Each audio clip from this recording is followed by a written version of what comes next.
بسم اللہ الرحمن الرحیم۔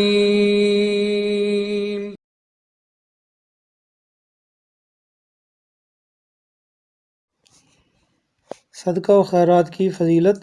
حضرت ابو ہریرہ رضی اللہ تعالیٰ عنہ سے روایت ہے کہ نبی کریم صلی اللہ تعالیٰ علیہ وسلم نے فرمایا کہ ایک آدمی کسی جنگل اور بیابان جگہ پر کھڑا تھا،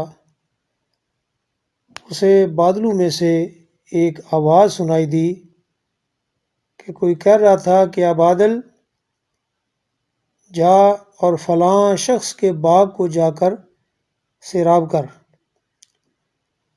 چنانچہ وہ بادل وہاں سے چلا اور اس باغ کے قریب ایک کالی پتھریلی زمین تھی، وہاں جا کر وہ بادل برسا۔ پھر وہ پانی ایک جگہ پر اکٹھا ہوا، پھر نالیوں میں سے ایک نالی میں وہ پانی بہنا شروع ہو گیا، پھر وہ پانی چل پڑا۔ تو وہ آدمی جس نے آواز سنی تھی کہ بادل جا فلاں آدمی کے باغ کو سیراب کر، وہ آدمی اس پانی کے پیچھے پیچھے چلنے لگا کہ دیکھوں تو صحیح کہ یہ پانی اب جاتا کدھر ہے۔ تو وہ آدمی اس پانی کے پیچھے پیچھے چلنے لگا، ساتھ ساتھ چلنے لگا۔ پھر وہ دیکھتا ہے کہ ایک شخص اپنے باغ میں موجود ہے اور اپنی کدال سے یا کسی سے یا بیلچے وغیرہ سے پانی کو آگے پہنچا رہا ہے۔ اس نے اس شخص سے پوچھا کہ تیرا نام کیا ہے؟ تو باغ والے نے وہی نام بتایا جو بادلوں میں سے اس نے سنا تھا۔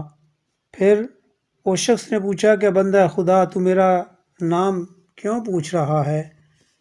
تو اس نے کہا کہ جس بادل سے میں نے یہ آواز سنی تھی کہ اے بادل جا اور فلاں بندے کے باغ کو پانی سے سیراب کر، اس بادل سے تیرا ہی نام لیا گیا تھا، لہذا اب تو مجھے یہ بتا کہ تو عمل کیا کرتا ہے کہ تیرے جس عمل کی وجہ سے بادل کو اللہ کی طرف سے حکم دیا گیا کہ تو جا کے اس کے باغ کو سیراب کر۔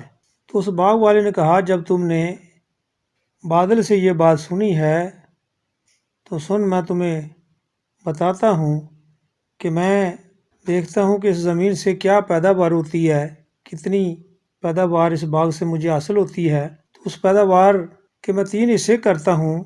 پہلا حصہ غرباء مساکین کو بلاتا ہوں کہ آؤ بھی آ کے اپنا حصہ لے جاؤ، تو غرباء مساکین میں وہ حصہ بانٹ دیتا ہوں۔ اور دوسرا حصہ جو ہے وہ میں خود کھاتا ہوں اور اپنے اہل و عیال کو بھی کھلاتا ہوں، اور تیسرا حصہ پھر میں اسی زمین میں لگا دیتا ہوں۔ اس واقعہ کو امام مسلم نے اپنی صحیح مسلم میں درج کیا ہے اور حدیث نمبر ہے 2984۔ اس حدیث سے بہت سارے فوائد جو ہیں وہ حاصل ہوتے ہیں۔ نمبر 1، مومن بشر یعنی انسان ہوتے ہوئے بھی کبھی کبھی فرشتوں کی آواز کو سن لیتا ہے۔ اور دوسرا فائدہ یہ ملتا ہے کہ بادل بھی حکم الہی کے تابع ہوتے ہیں اور اس کے لیے فرشتے مقرر ہیں۔ تیسرا فائدہ یہ اللہ تعالیٰ اپنے بندے سے محبت کرتا ہے جو حق دار کا حق ادا کرتا ہے اور اپنے معاملات میں توازن قائم رکھتا ہے۔ نمبر 4، ضرورت مند لوگوں پر صدقہ و خیرات کی فضیلت معلوم ہوتی ہے۔ اس سے ایک فائدہ یہ ہوا کہ مسکینوں اور مسافر لوگوں کے ساتھ نیک سلوک کرنا چاہیے۔ ایک فائدہ یہ بھی ہوا ہاتھ کی کمائی کی فضیلت ثابت ہے۔ اس سے ایک فضیلت یہ ثابت ہوئی کہ اپنے اہل و عیال پر خرچ کرنا کتنا فضیلت والا عمل ہے۔